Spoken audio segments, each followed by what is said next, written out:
Bom, gente, vamos todos nós sentarmos aqui na frente, no nome de Jesus. Os irmãos que estão aí no fundo, a gente infelizmente está com um atraso bem relevante aqui do horário que nós propomos para começar. Nós temos algumas coisas muito preciosas para compartilhar com os irmãos e o tempo não está sendo muito amigo nosso aqui, mas nós vamos servir o tempo aí em nome de Jesus. Eu queria que, todo mundo aí fora, poxa, chama a galera para mim em nome de Jesus. Pessoal. Pode chamar aí. Aleluia. Glória a Deus. Olha lá. Cadê o povo aí? O povo. Bora.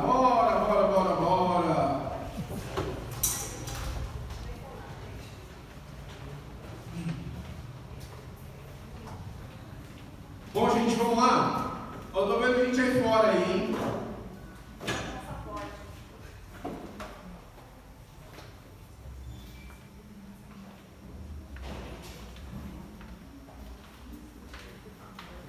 Vamos sentar aqui na frente, gente, em nome de Jesus. Todo mundo sentando aqui na frente aqui.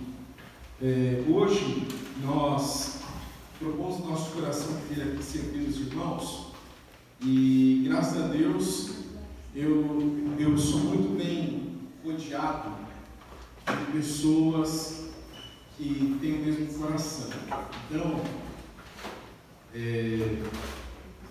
hoje é uma alegria para nós estar aqui. Eu queria iniciar esse momento com uma oração, amém? Vamos orar. E essa oração vai ser uma oração muito simples. Se você quiser que eu use outro microfone, irmão, use outro microfone, sem problema. É que está tendo uma microfone aqui, qualquer coisa eu uso. Então, vamos começar com uma oração. E eu tenho certeza que o Espírito de Deus já está aqui, porque foi Ele que organizou tudo isso para que nós possamos ter esse tempo na presença do Senhor. E nós estamos muito felizes por estarmos aqui servindo ao Senhor aqui junto com os irmãos, amém? Então, quero fazer uma oração agora. Vamos orar? Feche os teus olhos, vamos ficar de pé. Senhor, Deus e Pai, nós queremos te entregar esse tempo.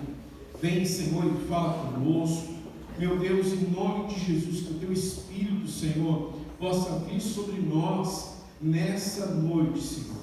Que nós possamos estar alinhados com o nosso chamado, Senhor, para te agradar, Senhor. Vem, Senhor, usa cada um, Senhor. Nós queremos viver para louvor da tua glória, que o teu nome seja exaltado neste lugar, nas nossas vidas, em nome de Jesus. Amém. Amém. Amém. Pode se assentar, aplauda ao Senhor. Eu quero dar as boas-vindas para você que veio na imersão de obreiros e líderes. Nós queremos muito oferecer o nosso melhor aqui nessa noite em nome de Jesus. Nós estamos aqui com alguns irmãos que vieram comigo. O João, levanta aí, João. João caminha comigo há um tempo já. A Mônica também, levanta a Mônica. O Rodney William caminha comigo há algum tempo. O Charles, levanta aí, Charles, em nome de Jesus. E todos nós viemos de todo o coração. O Jefferson atrás, levanta a mão aí, Jefferson. Nós somos muito tempo. Nós estamos aqui com a Milena, levanta a mão aí, Milena. Então, a minha esposa, a Tamires, ali ó, minha esposa querida, linda do meu coração, que eu já falei para vocês aqui, e nós estamos aqui para servir os irmãos de todo o nosso coração. E a primeira coisa que eu quero falar para você é o seguinte: a palavra do Senhor no livro de Eclesiastes 10:10. Hoje eu estava pela manhã em um café de pastores, e hoje eu ordenei um novo pastor em um ministério. E uma coisa que eu conversei com todos os pastores que estavam lá, e todos os líderes, é o que está escrito no livro de Eclesiastes 10:10. Eu vou ler para você. Se o ferro está embotado e não se lhe afia o corte, é preciso redobrar a força, mas a sabedoria resolve com bom êxito. Vou ler de novo para você. Se o ferro está embotado e não se lhe afia o bote, é preciso redobrar a força, mas a sabedoria resolve com bom êxito. Eu percebo muitas vezes que no ministério nós fazemos muita força para algumas coisas, mas a força que se faz para algumas coisas é porque o ferro está embotado, é porque está precisando afiar a sua vida. E nós nunca paramos para afiar as nossas vidas, o nosso chamado. A gente costuma andar de qualquer jeito. Infelizmente, nós viemos aqui proposto para conversar no horário. A gente discutiu muito sobre o horário. Primeira coisa que eu quero te falar: Deus não habita no improviso. Deus não habita no improviso. Deus não habita no improviso. Nós, como igreja, acostumamos a improvisar algumas coisas. Deixa esse mesmo, vira aqui, isso, pronto. A gente costumou improvisar algumas coisas. Eu tenho feito um estudo há algum tempo no livro de Levítico. O livro de Levítico é recheado de protocolos. O protocolo para carregar as coisas de Deus, o protocolo para carregar a arca, o protocolo para tudo. Porque Deus, não é um Deus de improviso. Que você hoje, nesse tempo, possamos aprender a parar de improvisar as coisas. E que a gente afie as nossas vidas em nome de Jesus. Amém. Amém. Quero convidar o Rodney. O Rodney vai falar para nós algumas coisas. Vamos orar para o Rodney? Senhor, usa a vida do Rodney para que ele possa falar, Senhor, da honra de ser chamado por Ti, Senhor. Usa a vida dele em nome de Jesus. Amém. Amém? Amém. Boa noite. Boa noite. Obrigado pelo convite. Estou feliz em estar aqui servindo os irmãos. Pastor Jadson eu conheço desde os meus 15 aninhos, menos até. Nós temos uma caminhada juntos. Eu espero que a gente possa desfrutar desse tempo junto. Eu espero que a gente possa enriquecer o nosso conhecimento e que, como o próprio Cristo, nós possamos crescer na graça e no conhecimento essa noite. Amém? Estão aí? Amém? Amém. Não estejam tímidos, fiquem à vontade, que a gente possa ter um tempo de crescimento, de imersão, e que a gente possa compartilhar juntos aquilo que o Espírito tem falado no meu coração, e eu tenho certeza que vai testificar os corações de vocês. Amém? Eu fui incumbido de falar sobre a honra do chamado. E eu acredito que todos aqui estão aqui pela consciência de que tem um chamado. E a Bíblia é um livro de diversos chamados. Desde o princípio, desde Adão, a qual Deus chamou e falou: Adão, levanta os animais, domine a terra, até o segundo Adão, o próprio Cristo, que recebeu um chamado de Deus.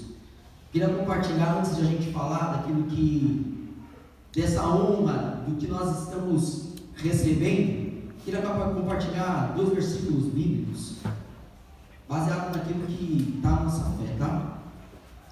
Vou falar sobre João 15:16.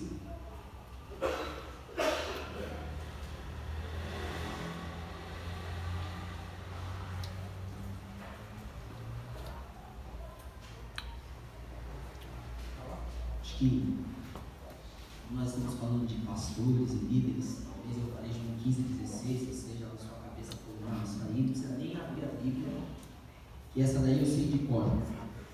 Mas eu vou ler aqui João 15:16. Não foste vós que escolhestes a mim, pelo contrário, eu vos escolhi a vós, e eu vos designei para que vades e dê frutos, e o vosso fruto permaneça, a fim de tudo quanto perdiz ao Pai, Ele vos conceda. Eu vou basear um pouquinho naquilo que o Senhor tem falado no meu coração em Jeremias, no capítulo 1, quando o Senhor chama a Jeremias. Jeremias, no capítulo 1. Prometo ser breve naquilo que são o nosso tempo. Jeremias 1, versículo 4. A palavra do Senhor veio a mim dizendo: antes de te formar no ventre da tua mãe, eu o escolhi, e antes de fazer eu o separei e o designei profeta sobre as nações. Amém?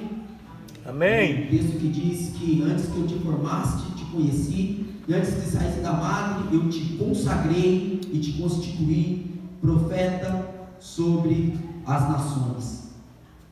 Um dos conceitos, quando a gente está falando sobre chamado, é o conceito, a essência daquilo que eu entendi do que eu nasci para fazer. É o conceito do que eu nasci para ser. É mais do que aquela dúvida que a gente tem, qual faculdade eu vou fazer, qual é o curso que eu vou fazer. É aquilo que eu reconheci que eu sou. Aquilo que eu reconheci que Deus me chamou para ser. Quando Deus chamou a Jeremias, antes mesmo dele estar na madre, Deus já o conheceu e Deus falou: eu te escolhi, eu te separei, eu te constituí. Constituição é aquilo que está feito, está pronto. E esse conceito, existe uma palavra, um conceito dentro da filosofia que é o devir, que é o conceito do vir a ser, que vai além da existência, vai além da essência. Eu te constituí. Jeremias, ele foi constituído, mas agora ele passava por um processo de vir a ser. Além de saber da essência do que eu constituí, é o que eu estou me tornando, é o que eu vou me tornar a partir da consciência daquilo que eu já sou. A grande questão de nós refletirmos sobre isso, e quando eu recebi esse tema, a honra do chamado, eu comecei, já tem muito tempo que a gente conhece os textos bíblicos, muito tempo que a gente tem falado, estudado e ministrado sobre isso. Eu lembrei muito sobre Jonas. Todos aqui lembram da história de Jonas? Sim. Jonas, como Jeremias, ele foi chamado? Sim. Foi chamado. Jonas, como Jeremias, tinha uma missão de Deus. Qual era a missão de Deus para Jonas? Pregar para a cidade de Nínive. Nós sabemos, e eu acho que até as crianças aqui, meu filho de 7 anos, se você perguntar a história de Jonas, ele vai saber. Jonas, ao invés de ir para Nínive, ele foi para Tarsis, ele foi para a barriga da baleia, aconteceu tudo aquilo com Jonas, e depois Jonas, ele faz o quê? Ele vai para Nínive. O que acontece em Nínive? Ele prega e ele tem um êxito. Jonas prega em Nínive e a cidade inteira se converte. Quem é que estaria feliz com isso? Já pensou lá, se fosse no teu bairro, na tua casa, e todo mundo se converteu? Jonas ficou feliz? Não. Jonas não ficou feliz. Por que ele não ficou feliz? Pô, eu sabia que você ia gostar desse povo. Eu sabia que você... E qual era o sentimento de Jonas? Qual era o desejo? Por que ele não se sentiu honrado com aquilo que aconteceu? Porque os desejos individuais de Jonas superou muitas vezes os desejos coletivos. E a grande questão do nosso ser é a nossa preocupação, além do que o que eu estou fazendo, mas é o que eu estou me tornando no período daquilo que é o meu chamado. O que eu estou me tornando? Às vezes nós somos muito bons em fazer. Como o pastor começou dizendo, a gente vai fazendo. E nós somos especialistas em construir. Jonas, ele foi muito bom em sair fazendo. Só que, quando o nosso ego e o nosso desejo maior, porque o desejo de Jonas qual que era? Deus falou, vai para Nínive e prega. Imagina Jonas chegando em Nínive e falando assim: Todo mundo aqui vai morrer, eu não quero nem saber. Deus quer matar vocês. Deus não gosta de vocês, vai todo mundo morrer. Aí o que aconteceu com o povo? Se arrependeu. Se converteu. Todo mundo se arrependeu, virou cura de culto. E Jonas arrependidíssimo, frustrado. Frustrado, porque muitas vezes a nossa importância em fazer faz nós esquecermos o que nós estamos nos tornando. Jonas estava mais feliz e mais desejoso, talvez pelos seus motivos pessoais, pelos seus motivos culturais. A cidade de Nínive, todo mundo conhece, que tinha um contexto histórico, que tinha invadido a cidade de Jonas, e pelos seus contextos pessoais, pelos seus desejos, pelo seu ego. A honra estava baseada em que se cumprisse o desejo dele de vingança, não no desejo coletivo da salvação e da transformação. Ele estava se tornando alguém que era esplêndido em cumprir regras, mas não estava se tornando a imagem que ele precisava se tornar. E a grande questão de quando a gente se preocupa em sair fazendo e sair realizando é, durante esse período, qual a imagem que nós estamos demonstrando? O que nós estamos realizando está aparecendo, está se tornando o quê? Por quê? Trazendo um paralelo para o ministério de Jeremias ao contrário, ele recebeu o chamado, e o povo de Jeremias se converteu? Não. Jeremias estava falando com o povo de quem? De Deus.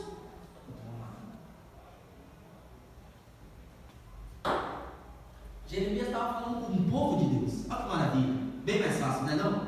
Pregar para crente. Crente já gosta do que a gente fala, ele já ouve. Só que as pessoas fizeram o quê? Quiseram matar Jeremias. Jeremias enfrentou problemas com o seu povo, porque o povo estava preocupado individualmente na sua honra pessoal, nas suas conquistas pessoais, nos seus. Quando você lê estuda Jeremias, há um grande problema social que a sociedade está vivendo, um problema de ganância, estava todo mundo preocupado com si. A honra do nosso chamado basta quando a gente entende, primeiro, que o nosso culto precisa ser permanente e que a honra não está naquilo que nós estamos fazendo. Às vezes você pode fazer muito bem o que você está fazendo. Às vezes a gente vai chegar e a gente tem visto a igreja no Brasil crescer, mas a nossa preocupação seria o que nós estamos nos tornando. Se aquilo que estamos fazendo está mostrando qual imagem.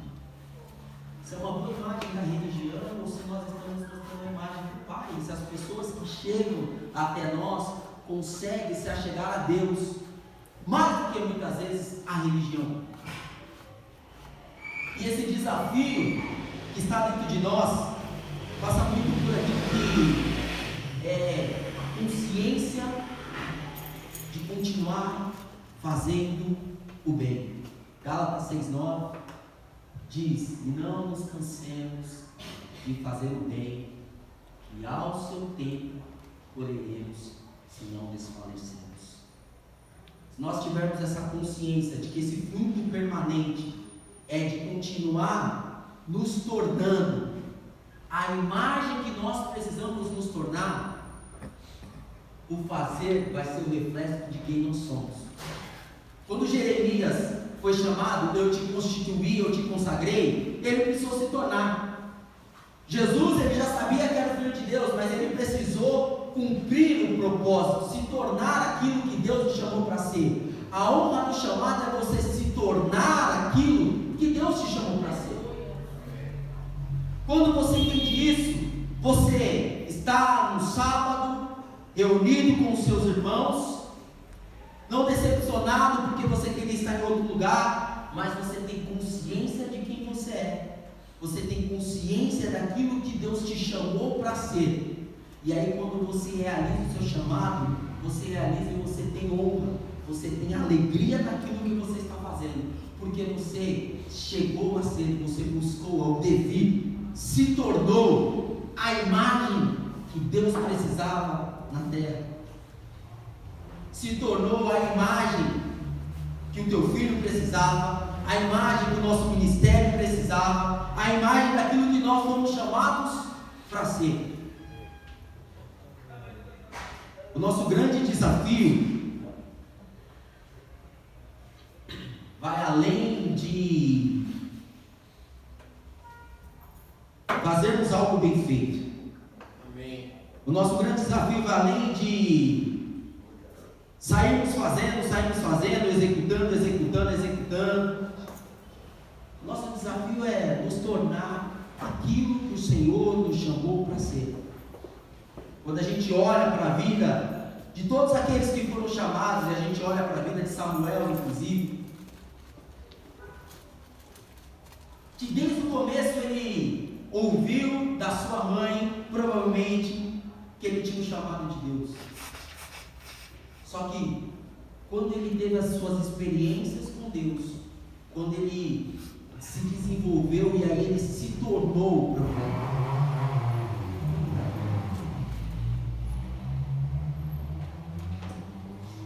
Nós somos honrados, não por aquilo que fazemos. A nossa honra é por aquilo que nós estamos nos tornando. Aleluia. E o que nós estamos nos tornando precisa ser uma imagem. O grande filósofo falou: Deus criou o homem à sua imagem e semelhança, e o homem retribuiu esse favor. A grande questão é que se nós não temos consciência da imagem que nós estamos nos tornando, a honra de chamar, a honra de estarmos juntos, realizando algo para o Senhor, a honra de fazer algo que vai além dos meus esforços, mas a honra de fazer algo por aquilo que eu tenho consciência que eu sou.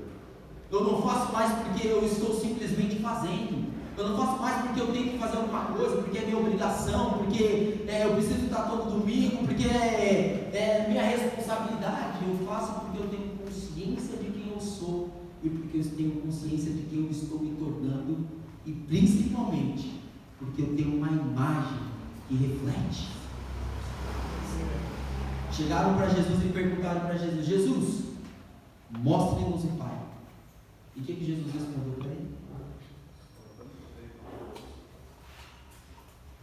Quem vê o Filho, vê o Pai. Quando as pessoas estão perdidas e querem chegar até Deus, o que elas precisam ver é eu, é você. Essa é a honra. Aleluia. Ela vai ver eu e vai ver você. E aí sim, quando ela vai ter o Filho, ela vai conhecer o Pai. Amém? Tem muito mais o que falar, mas eu acho que a gente está com o tempo corrido.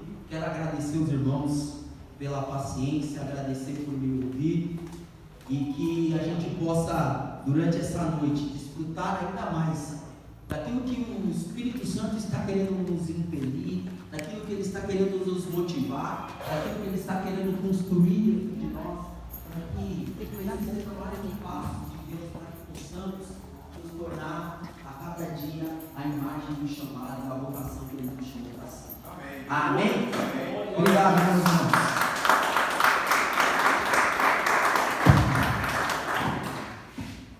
Glória a Deus.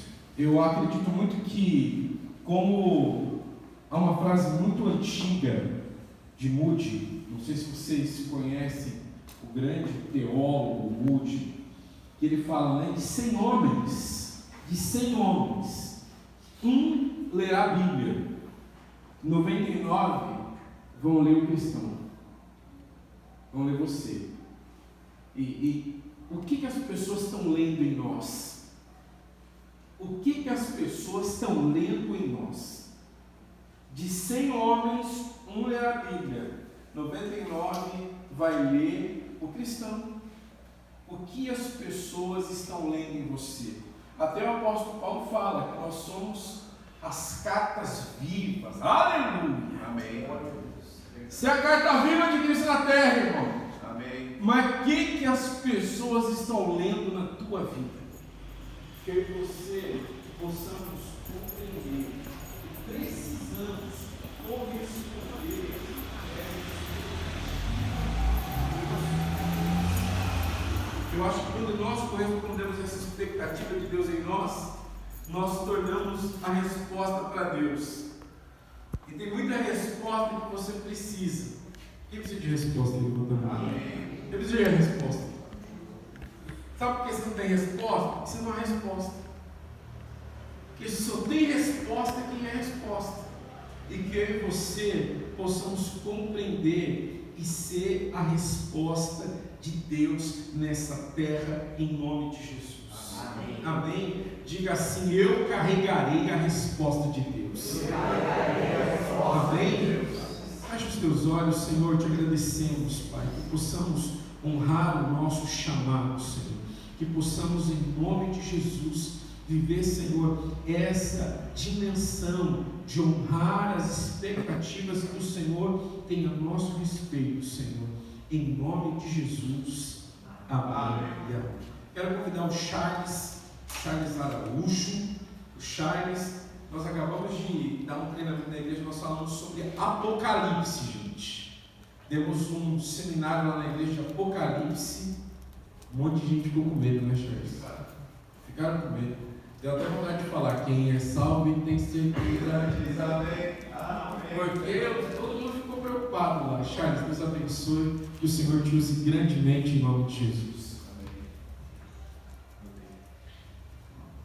Graças a Deus, igreja, amém? Amém. Glória a Deus por essa oportunidade de estarmos nesse santo lugar, fazendo menção da santa palavra de Deus. A coisa que eu mais amo nessa vida é falar das Escrituras Sagradas. Então vamos seguir o objetivo para remir o tempo. Eu gostaria de falar aqui com os irmãos a respeito da capacitação do Espírito Santo. Eu gostaria de fundamentar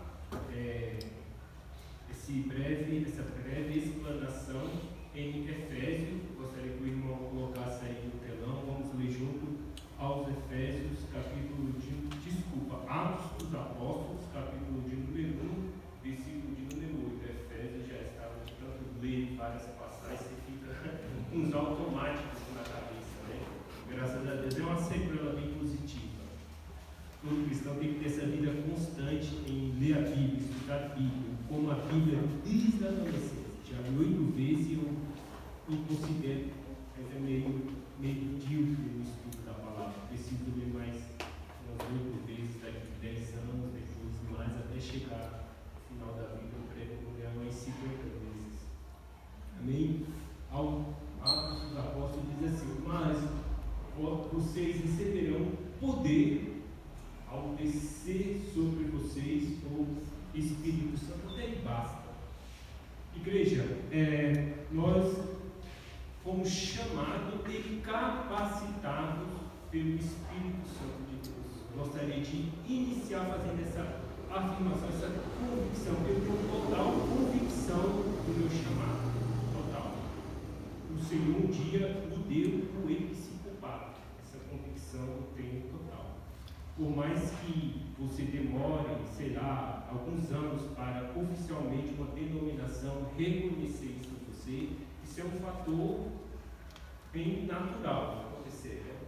Eu já passei por várias denominações, umas me reconheceram de uma forma, outras de outra forma. Enfim, cada denominação tem a sua cultura. A igreja presbiteriana tem, por sinal, uma história muito bonita, né? Um zelo, uma polidez muito grande no tocante a esse assunto.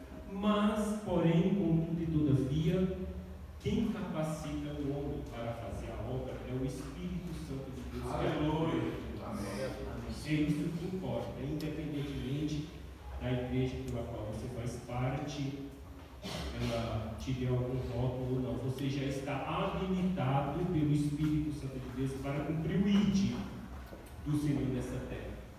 Deus nos chamou e Ele nos deu uma coisa chamada poder. Ele derramou sobre nós o poderio do Espírito Santo. Tem uma frase de um teólogo bem conhecido, Saião, acredito que os irmãos conhecem, já ouviram falar do Luiz Saião. Ele fala, me chamou muita atenção, uma citação de cunho filosófico com o âmbito teológico. Ou seja, uns são, outros não são. Uns são, e outros não são, ou seja, unção porque realmente recebeu do Espírito Santo esse poder. Dentro desse poder está a unção. Antes de começarmos aqui a falar, estava conversando com o João e falou que tem um cabeleireiro que, ao sentar lá as pessoas para cortar o cabelo, você tem demônio já se manifesta. Porque a unção foi derramada. Ele tem a unção. Pode ser no ambiente de trabalho, pode ser na rua. A unção foi um dia derramada, está sobre a pessoa. Ele nos deu o poder para pisarmos sobre serpentes e escorpiões. A Bíblia fala que não aconteceria dano algum conosco, porque essa ousadia nos foi dada. Eu tenho um amigo, missionário Sidney, ele está na janela 1040, eu acredito que os irmãos já ouviram falar nessa expressão 1040, se refere à área mais difícil do mundo árabe, dos países mais difíceis do mundo, mais fechado do mundo e hostis para se pregar o Evangelho. Ele estava no auge da vida dele, ele estava bem no auge, quando Deus o chamou. Ele recebeu essa capacitação, essa ousadia extraordinária do Espírito Santo. Ele estava namorando com uma loira muito linda, gerente, parece, do banco que ele trabalhava. Tinha terminado a faculdade, não estava no auge. E era o que Deus o chama. Deus mandou ele renunciar toda essa vida boa de paulista que ele tinha aqui e mandou ele logo para o mundo árabe. Ele foi para o Egito. E essa unção é tão extraordinária que ele aprendeu rapidamente o árabe, o inglês, que também é imprescindível, é uma das ferramentas para ele ministrar lá, entrar como professor de inglês, é uma espécie de disfarce, porque senão perde a vida. Enfim, Deus deu a unção, ele entendeu o seu chamado, ele compreendeu plenamente o seu chamado, e ele obedeceu o seu chamado. Hoje ele é um missionário extraordinário, guardado por Deus. Deus tem a capacidade de ganhar inúmeras almas, inúmeras. Dá nem para entrar em detalhes aqui. A Bíblia fala que o homem de Deus ele ganha toda uma cidade para Jesus. Eu tenho um amigo que eu ajudo ele todos os meses, que ele ganhou uma cidade inteira para Jesus, até o prefeito da cidade ele converteu. Quando chegou uma hora que ele viu que não tinha mais aonde converter, ele mudou de cidade, foi começar do zero. Isso foi no interior da Argentina. Ele foi agora para a África, está lá na África. Ele, por ser um homem de Deus, muito sério, ele manda as ofertas e ele manda os relatórios, ele leva os vídeos lá e leva uma multidão de africanos para o Rio batizar. É uma unção extraordinária que o Espírito Santo nos concedeu, igreja. Uma pergunta aqui inicial é: você está servindo a Deus com propósito, força ou com o poder do Espírito Santo? Repito, você está servindo a Deus com a sua própria força, ou com o poder do Espírito Santo? Porque existe uma diferença, você estar na igreja e você ser a igreja. Existe uma diferença entre você ter sido chamado, estar servindo com propósito ou não, ou você está apenas embutido em um cargo.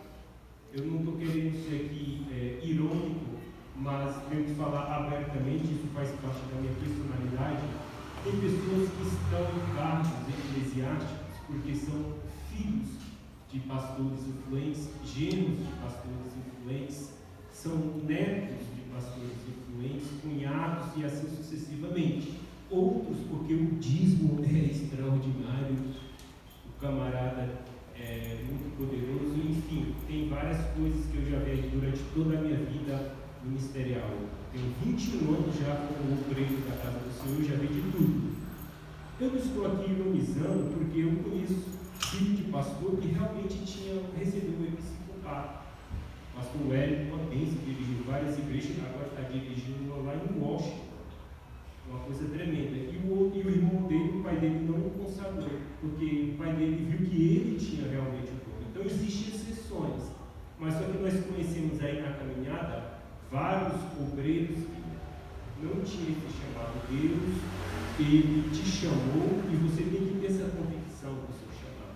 Porque essa capacitação, ela vem do alto, ela não vem de homens. O homem dá o título, o rótulo, o status, mas quem dá a unção é só o Espírito Santo de Deus. Unção, outros não unção, ou seja, unção porque receberam a unção do alto do Espírito Santo, o chamado episcopal. Outros não unção porque eles não são, porque não receberam a unção do Espírito